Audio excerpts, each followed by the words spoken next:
Hello, everyone. You're listening to Family Talk, the radio broadcasting ministry of the James Dobson Family Institute. I'm Dr. James Dobson, and thank you for joining us for this program.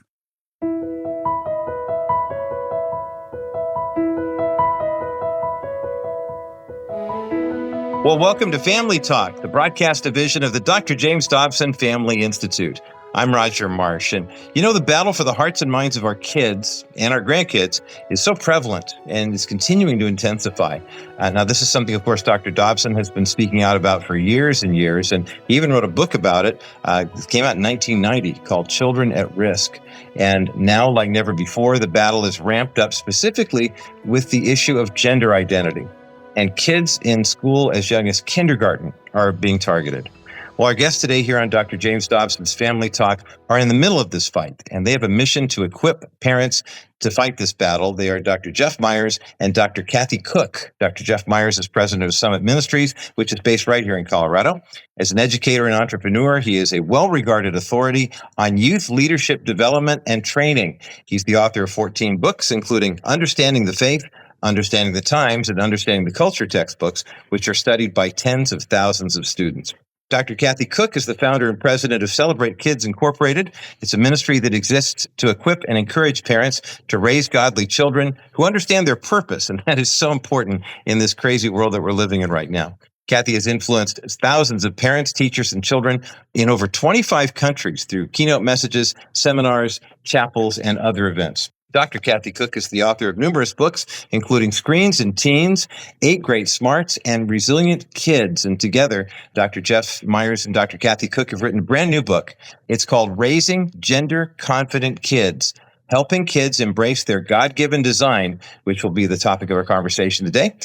Jeff and Kathy, you are both been on Family Talk before, but welcome back to Dr. James Dobson's Family Talk. Thank you, Roger. We just love your show, and we love the Dobsons, and I'm very excited to be with you today. Definitely. Well, this is so interesting to hear when so many parents are coming to us, they're coming to you, and they're asking about this area of the war on kids. It comes to gender, and specifically with Celebrate Kids and Summit Ministries, do the parents that are coming to you feel equipped? Or are they coming up and throwing up their hands and saying, help, Kathy, Jeff, what do I do? Yeah, more of the help, right? They're putting up the flare, like, here I am, help me now. And, that's the motivation for the book, to really give parents hope and to give them wisdom, to give them answers to the questions that we know they have. In fact, I think we're answering questions they don't even know they have because the issue really is so complex and frightening in a way. And we don't want parents or grandparents parenting or grandparenting out of fear. That's not appropriate. It certainly isn't biblical. So we appreciate your help to get the word out so that we can be equipping people with truth, wisdom, hope, compassion, confidence, and all the things that we think they need. Is there a number one question that parents are asking in particular, or is it just kind of a barrage of help? I never imagined having to have this conversation with my kids, so I don't know what to do. I think that's a great question, Roger. Yeah. Well, I don't know if there's a number one question, but there is certainly a primal fear. There are a lot of parents today who realize the culture views the issue of gender in a completely different way from when we were growing up. Mm-hmm. Young adults today are 1,600% more likely to identify as transgender than people who were in their 50s or above.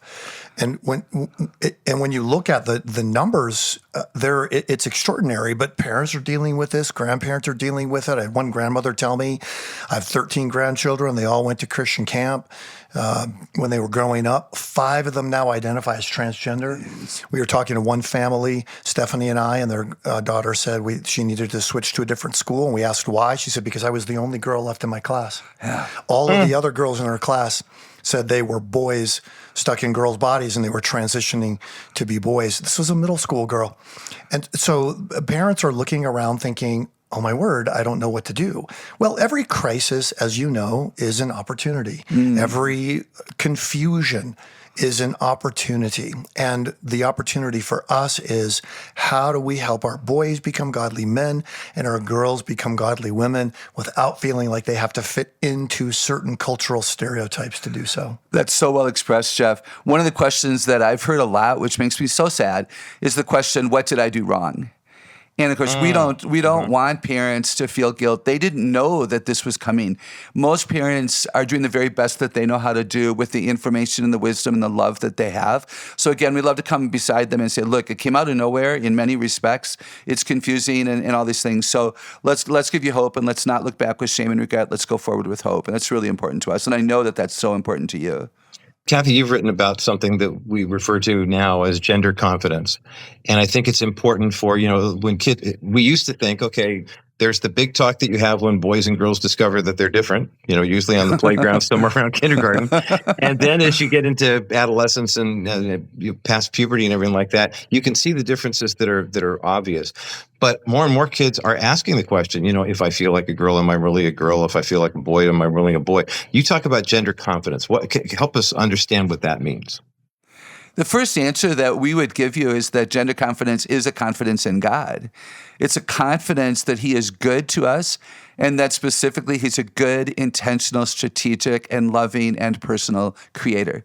He didn't throw spaghetti against the wall to see what would stick. He thought us into existence. We read that we were once a lump of clay in Isaiah 64, verse 8, and He molded us as our potter into exactly who we are. Or I love, the Psalm 139, 13 and 14. I think a lot of women memorize that before they even conceive their first child, that God is going to be the creator of any child that they are privileged to conceive. And knitters, that's a precise skill. No knitter decides after they start what they're going to make. Otherwise you have a scarf, Afghan, sweater, mitten, hat, non-thing that's ugly with no purpose. God knows what He's doing. And Genesis 1:27, maybe the first thing that we learn about ourselves, right, is that we have gender, and it is male, or female. And so gender confidence is a confidence in God. Yeah, that's interesting. I was thinking, Kathy, as you were saying that, God did not cross-stitch us together. He knits us together, right? I mean, that's my knitting experience. Is my mom was really into cross-stitch for a while, so I tried it one time. I went, well, this is easy. You just poke the hole. It's all marked out there, and it's like color by numbers. The knitting part is way more intricate because I've been on the receiving end of a lot of donations at our church. They come out looking just kind of funky and interesting. What is that again? That's a scarf? No, it's a hat. Oh, sure. Okay, I'm with you on that. But the precision that goes into that. I mean, that confidence that God did not make a mistake. I think that's huge for parents to be able to underscore to their kids who are thinking, well, maybe there's something wrong with me. And Jeff, as you mentioned, a whole classroom full of girls decided to transition, which is horrifying and yet very sobering all at the same time. Kathy mentioned Genesis 1:27. I would emphasize this over and over again. We know that we are made in God's image. Every single human being bears God's imprint, His image. But the very first thing we know about human beings after that is they were made male and female. These are the kinds of human beings that there are. If you were looking at the cat kind, you might have tigers, you might have lions. Well, the old-fashioned word for kind that was used in biology was genus or genus or Genesis. It is the word from which the word gender comes. I had a friend who he said, you should have talked to me before you titled that book because gender is a fake word. But it isn't a fake word. It is a legitimate word from hundreds of years ago that has been redeployed to meet the needs of a radical ideology. And that radical ideology says there is no ultimate truth that can be known by us. Well, that's very hard because there aren't just one or two differences between males and females. There are 6,500 catalog differences between males and females. If you want to get people to believe there's no such thing as truth, you have to somehow dispense with the idea that God made two genders. And so people will say, oh, there's 68 genders, or there's a gender spectrum, and everybody is kind of transgender because none of us are really G.I. Joe or Barbie. All of this is a lie. The people who are advocating for it know that there is no evidence for it, and yet they continue to teach it because it serves the interests of the false worldviews they're promoting. Yeah, bingo. It's really well stated. I was going to say, Kathy, as an educator, too, that's got to just make your skin crawl a little bit. I mean, in terms of the fact that there are people who are willfully spewing these lies and this hatred toward children, of all people. I mean, in the formative years. How much time do we have? I mean, I founded a ministry called Celebrate Kids because children deserve to be celebrated. they're not the forgotten generation. In the time of Christ being on earth, they were totally celebrated. The learned men, the authorities said, "Who among us is the greatest?" And he called up a child. Like, imagine them talking among themselves. Like, did he hear the question right? There's no way he heard the question right. No, children need to be celebrated. He says we should be like children in a lot of ways. So, no, both of us and our ministries are concerned. That's why we wrote the book. We want to save people. We want to save families. We want to stop the nonsense. One of the things we write about, Jeff, that I think was really important is that gender dysphoria isn't really very common. Gender dysphoria, a clinically diagnosed severe Incongruence, right. And that's not true. Most kids have to learn to be comfortable being uncomfortable, right? We can't run. Like, I was too tall as a kid. What are my parents going to do? Cut 6 inches off between my knee and my ankle?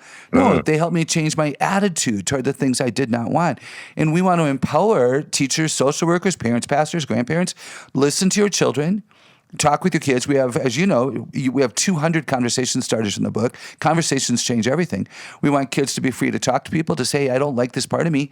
And we really believe that if they will live long and be strong, most of them will grow out of what's making them uncomfortable today. But then we have to control who they listen to and who they follow. And there's just much to be stated about that. That's right. But we know that most kids, if we don't follow the ideology, are going to be just fine. Roger, we wrote this book to prevent the struggle for most families. Now, there are some families listening right now, their hearts are sinking because they have had a child come home and say, "I think I was born in the wrong body." Whoever convinced them of that, it is an evil thing to say to a child. It's not saying there's something wrong with your body. It's saying that your body itself as an actual thing is wrong. But that's what happens, and some parents are dealing with that. However, most parents aren't there. They do have children who have friends who are struggling with this, but we all need to begin asking the question, what do we do to help our kids grow into godly young men and godly young women? I mentioned this. We did put together a website on this because we have videos and things like that to teach people as well. It wasn't just the book. So we put together genderconfidentkids.com. Any of your listeners can go to that website. In fact, the donors made it possible for them to get the copy of the book for free at that website. It's about the influence. It's about the book. So, we want people to know. We want you to come and get a copy of the book. We want it for families that are healthy who want to keep raising healthy kids, and we want it for families who you're noticing the struggle because of your school environment, the church, the sports teams you're a part of, and so forth. It is, as Kathy said, about conversation, and you can have those conversations with confidence so that your children can have a strong identity in God rather than in the culture around them. Dr. Jeff Myers, Dr. Kathy Koch, our guest today here on Dr. James Dobson's Family Talk, talking about that brand new book called Raising Gender Confident Kids, Helping Kids Embrace Their God-Given Design. And we have a link for all the information that Jeff just mentioned, along with the book, up at drjamesdobson.org. At the beginning of the book, you both illustrate the 4 postures of engagement as a way of kind of leaning into this. Can you give us a 35,000-foot view of what how people typically engage? What's a more effective way to engage this conversation other than just yelling and saying, "No, you're wrong," and then storming out of the room, that would be my natural reaction. I'll be honest with you. Yeah. It's a natural reaction if you grew up and you could easily tell the difference between a boy and a girl, and now you find out this rising generation can't see the difference. You want to scream. You want to say, "Come on, get real. This is crazy. What's going on here?" But the truth is, whatever the challenges are in the culture of a generation, we have an opportunity to use those challenges to disciple them. But you got to start with compassion. You can't start with this sense of, "I can't believe you're even asking that," or "Don't even talk to me about that," or trying to argue. You will lose every argument with a Gen Zer on this issue. Yes. You will lose every argument because they have millions of places they can go on the internet to find arguments supporting this crazy agenda. And you don't have it. So you got to start with compassion. And you can teach compassion even to a small child. "Mommy, that man has a beard and he's wearing a dress. Yeah, some people are really confused. They're so confused about who they are that they aren't even sure whether they're a boy or a girl. And we treat everybody with dignity. We're respectful and kind to every single person. But we also feel a little bit bad for them because we know how hard that must be to not even know whether you're a boy or a girl. But I want you to know, daughter, that you were made intentionally to be a girl by a loving Heavenly Father. He made you just the way He did, and I'm so glad. That's compassion in that kind of a conversation. Totally. And it reminds me to say to everyone that we know the issue is real. Even though we just stated that gender dysphoria isn't as common as people think it is. And a lot of these kids that are trying to transition really don't need to do that. They just need an attitude shift. They need someone to listen to them. They need a better perspective about who God is and why we can trust His love. So we do really need to be compassionate. We need to listen longer. One of the things I love that Jeff just said is that they're confused. We really need to make sure we never say that they're stupid. They're deceived. The devil's loud. He's pretty good at what he does, even though he's lost. So compassion's huge. And then the hope that comes alongside of that. You can hope in God. Here's why. And, if people are talking to kids who don't believe in God, we can still hope in God. To the parents and grandparents who are listening, make sure your hope is not in your children. It's got to be in God, that He is the rescuer and the savior and the developer and designer of this all. So hope is real. Truth is so important. Yeah, so important. If you think about approaching a difficult situation with a posture of compassion and maintaining hope in the middle of all the hopelessness, then people are open to hearing about the truth. And the truth in this situation is the reality of how God made us, but also the reality of the deception that we're often faced with. So helping children understand that, our source of truth is in Jesus. And so when we go out into the culture and we see people who are confused, that doesn't mean we have to be confused. If somebody says, well, you should embrace our agenda, we can say, my mom and dad taught me differently than that. And my conscience tells me that they're right. Look, you are trying to get me to believe something brand new. You don't love me. You don't know me. You don't know anything about me. My parents know me. They love me. They want what is best for me. And that sense of truth that comes from Scripture begins to build once kids understand you're not attacking me. You're wanting to walk alongside of me toward what is right. Right. And if a parent, Roger, if a parent is listening to us thinking, but oh my goodness, I haven't always told the truth, or I have walked away from hard conversations because I haven't been confident. We get that. And you can apologize. You can say, man, this came out of nowhere. I'm so sorry that I've maybe misled you. I should have admitted I didn't know, rather than trying to make something up to feel better about myself. And let's research it together. Prayerfully, you're in a Bible-believing church where you can trust someone there who's going to help you, learn the truth. You're going to come to the Summit website, the Celebrate Kids website. You're going to read the book. But we get all that. You can't go back, except that you can apologize, ask to be forgiven, and then you move forward. We actually make a point in the book, Jeff, that I thought was so fun that you came up with, that you can actually use ignorance to your advantage. Where when a kid comes, because the kids have been, they've been manipulated. They've been to the websites. They've been talking to a school guidance counselor, perhaps. So they think they know everything. And we can say, help me understand. We can say, but what if you're wrong? And we don't have to have all the answers. We have to have a heart that wants to love well the kids in the middle of their confusion.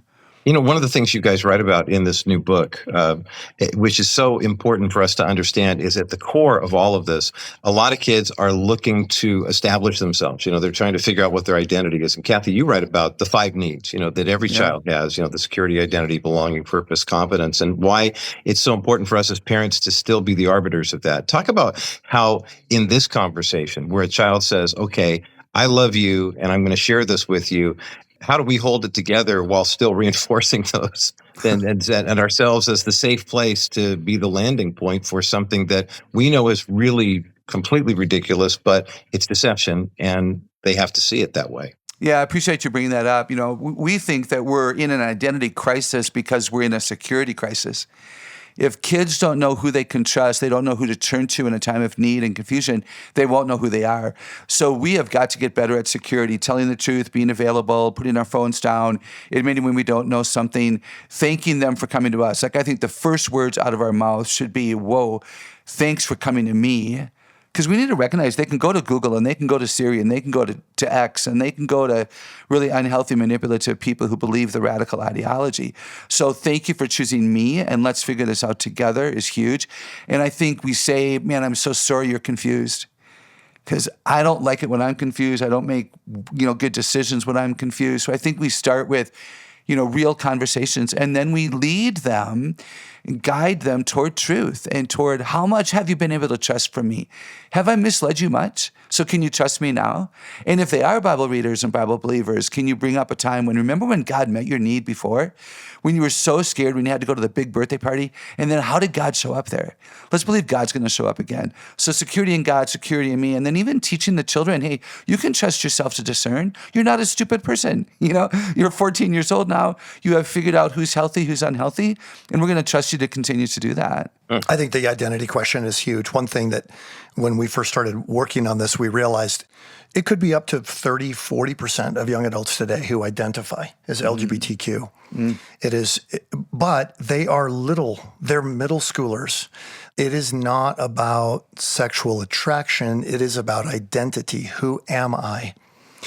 When we approach it as an identity issue rather than as a sexuality issue, I feel like, Kathy, the students they gravitate toward that a lot more because they know at their heart what they're really trying to do is ask the question, who wants me? Where do I belong? And we all need to feel that we belong. We all want to feel that way. Absolutely. And that's the third question. So when children and teens and even young adults know who they can trust and they know who they are, then they will know who will want them. And they'll be able to enter into relationships with a confidence. They'll be able to answer the question, who are you? And they'll have an identity that, well, I'm a band geek. What's your passion? And this summer I volunteered at the nursing home and I actually enjoyed it more than I thought I ever would. They have to have answers to the identity questions so that they can walk into belonging and have confidence that somebody will want them. And of course, we need to be examples to them. We want you. I'm so glad you're my child or my daughter or son. And then we present again that God is the ultimate fulfillment of that. The hole in your heart that only God is designed to fill through faith in Christ. And then once we have belonging, we have people to serve and people to love, then we have purpose. Why am I alive? Great commandment, great commission to leave the world a better place, to solve problems alongside of God. The fact that he lets us participate with him, it's such a miracle, right? He allowed us to write this book so we could speak into the chaos. It's such a privilege. And then when you have purpose, then you have competence. What do I do well? If you don't know why you're alive, then you don't need to do anything well. And it all starts with security. Who can I trust? God, Jesus, the Spirit, mom, dad, grandma, grandpa, stepdad, this pastor, my older brother. The more people they have who are trustworthy, speaking the truth, the easier it is for them to reject the lie.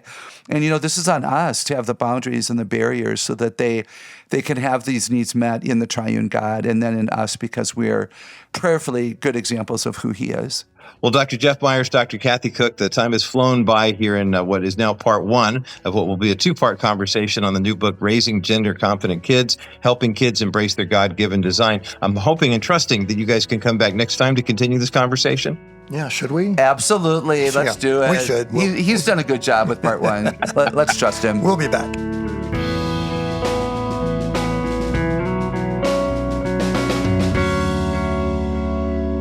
Well, that is certainly good to hear. When our kids start questioning something as foundational as their identity, our first response matters more than having all the right answers right away. And you're listening to Dr. James Dobson's Family Talk, and we've been featuring an eye-opening conversation featuring Dr. Jeff Myers, president of Summit Ministries, and Dr. Kathy Koch, discussing raising gender-confident kids in today's confusing culture. Now, if you missed any part of today's broadcast, or if you want to share it with a friend or family member who might have questions about this controversial topic, go to drjamesdobson.org/Family Talk. And while you're there, be sure you also check out information on how you can get a copy of this brand new book called Raising Gender-Confident Kids, Helping Kids Embrace Their God-Given Design. It's a small book. It's relatively easy to read given the subject matter, and I highly recommend it to you. Again, for information on Dr. Jeff Myers and Dr. Kathy Cook's new book called Raising Gender-Confident Kids, Helping Kids Embrace Their God-Given Design, go to drjamesdobson.org/family talk. Programs like the one you heard today here on Dr. James Dobson's Family Talk exist because friends like you believe that families need a trusted voice in these turbulent times. And based on the election results a couple of weeks ago, they're getting even more turbulent. The mission of the Dr. James Dobson Family Institute has never been more urgent as we defend biblical truth about gender, family, and faith while the culture around us grows increasingly hostile to these foundational principles. Now, thanks to some special friends of the James Dobson Family Institute, the Dr. James Dobson Memorial Match is now in place. And because of this match, any dollar amount that you donate between now and December 31st will be doubled up to $6 million. You can support the work that we are doing here at the JDFI with this tax-deductible donation today.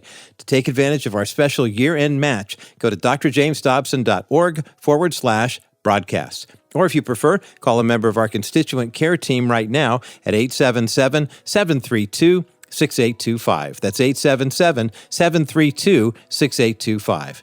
Well, I'm Roger Marsh, and on behalf of everyone here at Family Talk and the Dr. James Dobson Family Institute, thanks so much for joining us today. Be sure to join us again next time right here as we continue this important conversation with Dr. Jeff Myers and Dr. Kathy Cook talking about raising gender-confident kids. That's coming up on the next edition of Dr. James Dobson's Family Talk, the voice you can still trust for the family you love.